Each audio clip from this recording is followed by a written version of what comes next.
আমরা মেয়েরা ছোট থাকতে আমাদের নাক ফুটা করা কান ফুটা করা অনেক স্বপ্ন বা অনেক আশা বা অনেক শখ করে আমরা একটু নাক কান ফুটা করি।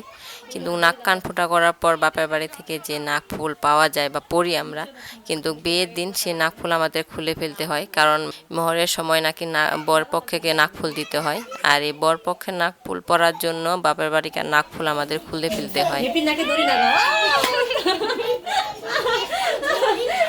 ব্যথা লাগবে না। ভয় লাগতেছে কিন্তু আমার। আমরা ছোটবেলায় নাকফুল পরি, আর এই নাকফুল পরার অনেক দিন বয়স হয়ে যায়, নাকফুল সহজে খুলতে চায় না বা খুলে না। এই জন্য আমরা এইভাবে সুতা বেঁধে দুই পাশে ধরে টান দিয়ে নাকফুল খুলি।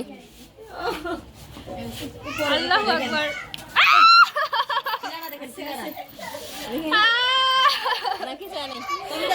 আর মেয়েদের সৌন্দর্য হচ্ছে নাকফুল। নাকফুল পরলে লাগে মেয়ে মানুষের মুখটা অনেক সুন্দর লাগে, সুন্দর দেখায়। এই জন্য বেশিরভাগ মেয়েগুলাই কিন্তু নাকফুল পরে।